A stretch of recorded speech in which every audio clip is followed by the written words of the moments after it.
Okay mga ka-510, kumusta kayo? Meron tayong mga comment dito sa ating video na kung saan yun yung aalisin na yung 12 hours duty sa ating mga security guard. Ito nga ang comment na ito. Ang sabi niya nga dito, okay sa akin na 8 hours kaysa 12 hours. Basta minimum ang sahod.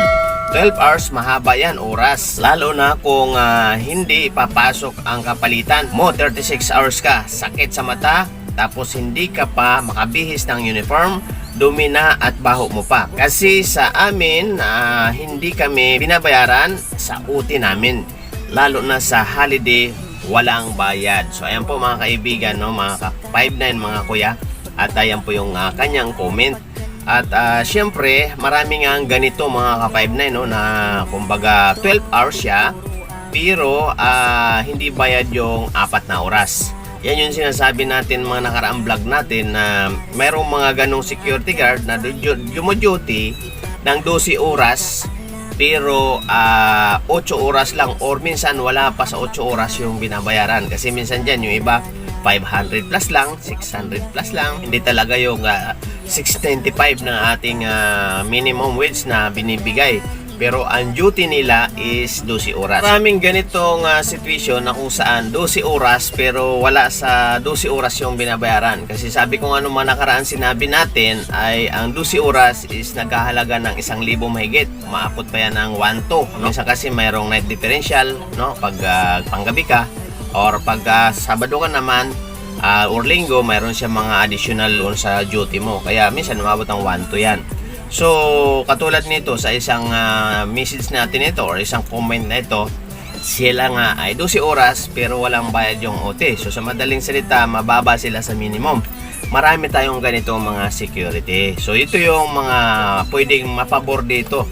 Yung gagawing 8 oras na lang yung duty at alisin na yung 12 oras. Kasi ang mangyari ay magiging minimum na yan. Kumbaga, maobliga yung agency or yung company na ibigay na yung tamang pasweldo doon sa 8 oras. Kasi nga, kumbaga, kung talagang sundin yung protocol na 8 oras na lang yung duty, o hanggang doon na lang, 8 oras na lang. So, magkakaroon ng agreement, magkakaroon ng settlement yan from agency to kliyente na ganito ang mga patakaran ngayon ng PNP Susya or ng Duli. Kanya nga lang, ang katotohanan dito, mayroon kasing mga kliyente talaga din na mababa magbigay ng kontrata.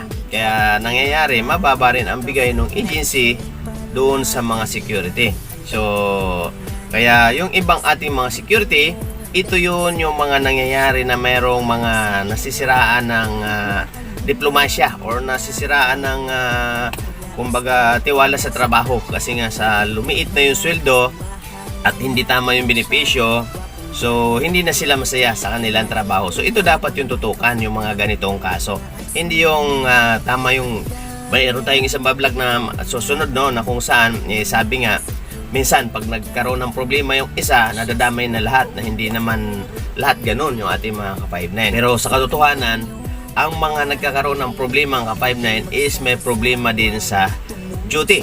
So doon sa mga nagsabi or doon sa nangyari nga na mayroong barila na napatay niya yung dalawa, talagang may nangyayaring ganun dahil nga mayroon tayong mga ka-59 na ginugulangan yung kapwa ka-59, di ba? Or mayroon tayong mga officer na kumbaga yung kanilang mga tauhan hindi maayos yung pagpatakbo or hindi patas yung pagpatakbo sa mga tauhan nila.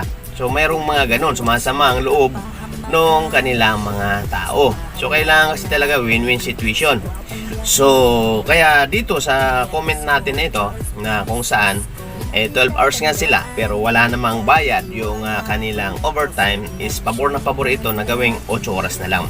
Pero ganun pa man kapatid, sabihin na natin na may ganyang agency, pero pag may ganyan, wag na kayong tumuloy, no? Umalis na kayo dyan. Kung taon na ang binilang ninyo dyan, kahit papaano, daan nyo sa libor. Kasi kahit papaano makuha ninyo yung kailangan nyo makuha. So libor nyo, wag kayong matakot kasi karapatan ng mga manggagawa yan, no? At syempre, kung medyo wala kayong idea, lapit kayo sa may alam, no? At para mabigyan kayo ng solusyon sa inyong problema mga ka-59. So sa agency naman, kung gusto ninyo ng minimum, maayos na agency, no?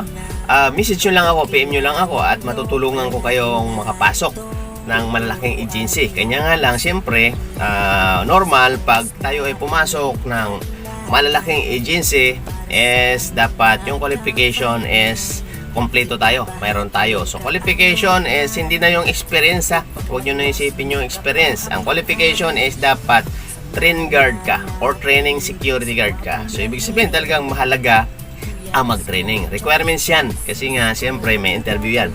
So next, maliban sa train guard ka, dapat kompleto ka ng dokumento or yung papilis mo kompleto. At pag nag-apply ka ng agency ay dapat mga bago yung iyong papilis, no? Hindi expired o kung may expire man, dapat ilan lang. So ibig sabihin ng kompleto, nandoon lahat yung mga local clearance at yung mga kalakip ng iyong license. Kasi pag kumuha tayo ng lisensya, is nandoon yung mga kalakip noon bago ka makakuha ng lisensya. So dapat kompleto ka ng dokumento, no? At dapat yan naka-folder, naka-passenger, no? Pag tayo ay nag-apply ng security agency. At syempre, kailangan naka-uniform ka na pag nag-apply ka sa malalaking agency. At maayos yung iyong pagsuot, maayos yung inyong kasuotan, maayos yung inyong pagsuot, hindi lang basta isinusuot. At syempre, kailangan yung ating height is at least hindi tayo bababa ng 5, kahit 5'5 siguro, or 5'6, no? 5'6 talaga ang standard pataas. So, pag mga ganun ang ating height, PM nyo ako, message nyo ako at matutulungan ko kayo. Marami na tayo natulungan na mga ka-5 na natin. At syempre, dapat good attitude, no? Andun lagi yung sinasabi ko na customer service lagi ang ating unahin at syempre, the last is maximum tolerance. So, ibig sabihin, laging nangunguna dito ang customer service, yung magandang greetings, magandang pagbati, at magandang pakikitungo sa ating kapwa na kahit murahin ka na, hayaan mo lang sila. Dahil ang pinunta natin is trabaho naman, hindi away. So yan po, no, mga kaibigan, mga ka-59. So ito lang po yung ating pwedeng masasabi dito sa comment na ito. Kaya salamat sa iyo kapatid, hindi ko nababanggitin ng pangalan sa pag-comment mo at abangan niya pa yung ating mga susunod na comment. Marami pa mga comment na naka-ready dito, nakapila, no, sa ating mga gagawin. Kaya mga ka-59, pakishare ng video na ito at maaari kang manalo sa video na ito. At dahil gagawin po natin ng raffle yung mga nagsishare ng ating mga video, at po pwede kayong manalo ng 10 tig 100 at 2 tig 500 at isang 1,000. Yun yung ating pinaka big prize sa darating na February. Kaya iraraffle natin yan pag tayo ay nakuha na natin yung mga pangalan ninyo dito sa mga nagsishare ng video na ito. Dito lang yan sa ating channel, no? Pakibisita yung ating channel sa YouTube, Kuya Isko Official. Yan, search nyo lang Kuya Isko Official. Puro big letter yung mga first letter niyan at lalabas na yung ating channel doon. Paki-subscribe ninyo yung ating subscription doon. At syempre, huwag kalimutan mag-share ng mga video natin, no? At syempre, yung ating isang channel din na kung saan ang Gwapong Biyahero TV. At syempre, at ayan na yung mga laman yan, yung mga biyahe-biyahe natin. Kailang walang bagong upload ngayon yan. At syempre, itong ating Facebook na 22 followers na. Ayan, maraming salamat sa mga nag-follow. At tuloy-tuloy nyo lang mong suportahan ang ating mga channel. Dahil nga po ito ay mga tungkol sa ating mga security at tungkol sa ating mga firearms, no? Tungkol sa mga PNP or sa anumang law enforcement na mga binablog natin dito, na kung saan pa o mga katotohanan, hindi lamang content ito kundi mayroon tayong mapupulot na aral na kung saan sabi nga nila tayo po ay nagmumotivate ng ating mga ka-59 para mas iangat natin yung kanilang mga pangalan at trabaho dahil yung iba minamaliit tayo. So yan po, maraming salamat muli at sana ipaki-like and share para may pag-asa kang manalo sa video ito. Abangan ang susunod nating upload mga ka-59. Share na! Mabuhay po tayong lahat at mabuhay.